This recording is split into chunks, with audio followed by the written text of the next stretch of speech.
is that a lot of people might find these really good right off the bat, and they might not have the issue that I had, just because of the way that the distances from everything is probably a little bit different in my funny eyeballs. I also found that these little plastic lenses in here helped a little bit too.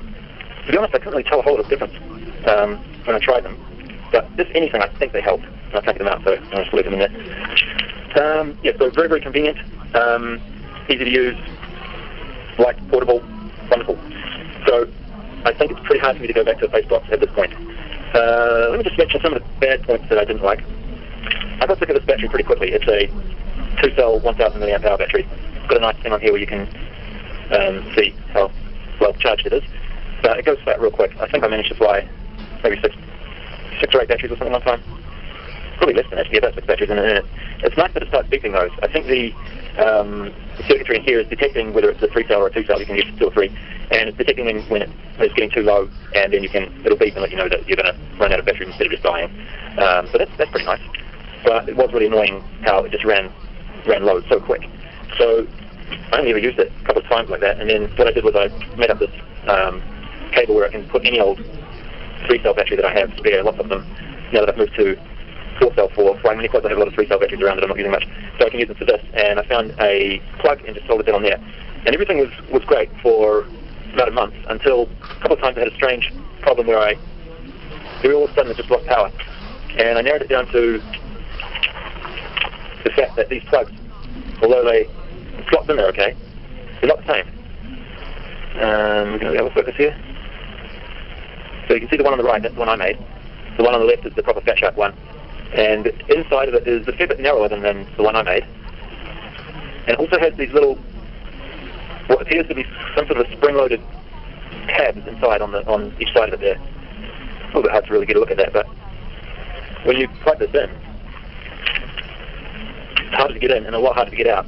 So I think what I might do is I'll go back to the shop that I bought this plug at and see if I can find one that's like that. If I can't, I think I'll just chop this off and replace my cable with this one that's not going to lose the connection so easily. So that, yeah, that was a good point. But like I say, for about a month this worked, so I guess that maybe something sort of wore a little bit in here, or maybe I've worn something in here, and either way the connection is occasionally coming unstuck. Could also be partially because when I plug that in like that, it's kind of pulling down on it a little bit. I try not to, oh shit, quite a bit of movement there. Look at that. Focus. Oh, I didn't notice that before. Okay, that's not very good, is it? Hey, this one moves too. Oh, did you see that? Yeah, apparently this DVR, that's the next thing I can talk about actually. The light comes on once to check what's going on with the SD card, if there's a card in there or not. Then it goes off, and then you've got to go hold that down, and it will turn on. So the DVR is not on all the time. And now a single press will give you 1 beep. A short press, I mean. Short press will give you 1 beep, and then it'll start recording, so it's flashing. And then another short press will give you 2 beeps, and it will stop recording. So I found that it's very easy to get into a state where it gets confused and it never records again. And one way to do that is by, you turn it on, and then you give it a long press before it's finished doing that boot up part. If I give it a long press now. Another long press. Oh, no, it works. Huh. What if there's another long press now?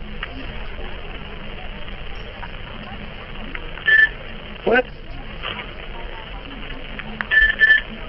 Of course, when I'm videoing, it works perfectly. But I've had a lot of occasions where, like, I have to, it won't record, like, it won't give me that single beep to say it started recording, and it won't start flashing the light. The only way I can get it to do it is to reset the whole thing and start from the beginning, right, unplugging and plugging in again. That happens a lot. And I've also had more than one occasion where I've been flying the plane, and I've had these up on my forehead, and I launch the plane line of sight, and then I go like this when I put my goggles down onto my eyes, and I push this button and stop recording. That's my fault, of course, but maybe if I did it with my left hand, it'd be alright, I suppose. Okay, so that's a small issue, really. It's really nice to have a DVR in there. The other problem that I've had with this, or one thing I don't like too much, which is again not a huge deal, is that changing the band is a real pain in the ass. You can change the channel quite easily on here. Just push this button. That's no problem. But to change the band, you have to take this off, and then get into this bit or something. And then, more often than not, you'll pull. Yeah, doing it this time. It's kind of pulled off the top of the case, the shielding case there, which is not that great. And then see how there's a couple of dip switches in there on the left. So that's going to change your band, and you need to actually get it off to see the code for what the band is. Now this is probably not supposed to come off so easily, it's probably supposed to stick on there, but every time you open it up, it's just like that. But in my particular unit, it's not doing that, it just falls off. So yeah, changing the band is a bit of a pain in the butt, but fortunately you don't have to do that very often. On the bright side though, this receiver seems to be very, very good. I compared it with the Etching EV008, and I got much further. I could still pick up my Exumo flew out to 1.5 k's actually, was picking that up. No problem at all with just this antenna, not even a helical antenna or anything. And the EV008 only made it to about 900 meters. It was the same transmitter on the plane.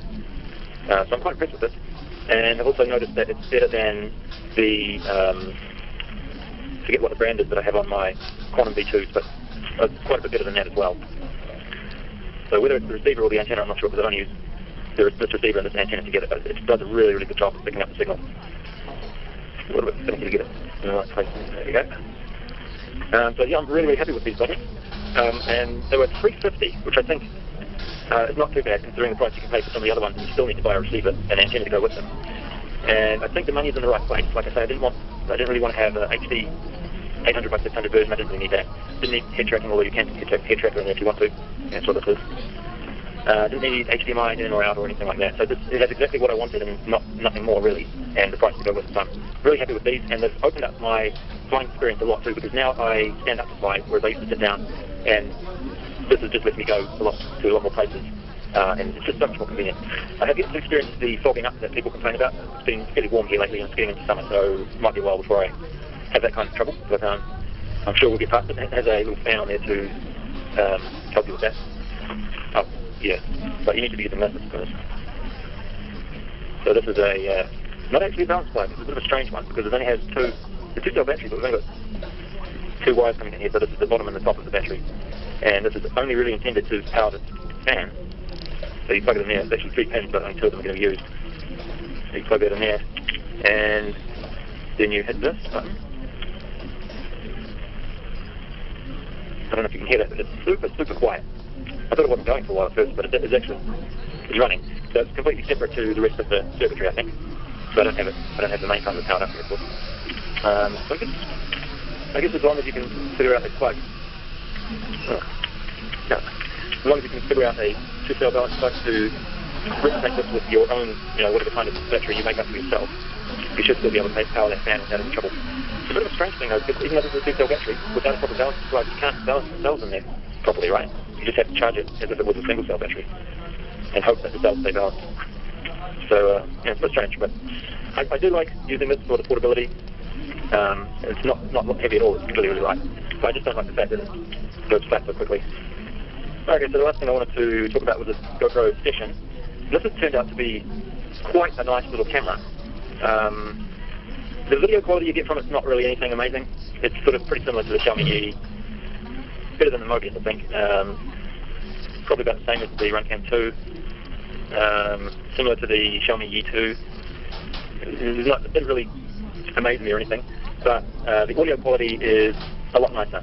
Well, the quality is similar, but it has much better adjusting of the volume that it's recording, so that it doesn't do clipping of the audio when sound gets too loud. So that's really nice. It means that if you're going to upload a video to YouTube, you don't have to change the volume too much. If you want to talk to the camera in a normal conversation level of audio, and then you want to fly the quad, you're not going to have to cut that video and change the volume in each part, because it's just going to sort of adjust it itself. It's really, really nice like that. And it actually sounds a bit better for it too. You don't have as much kind of noise, you have a bit more of a noise, it just sort of sounds a little bit more pleasant to listen to. So that's really nice.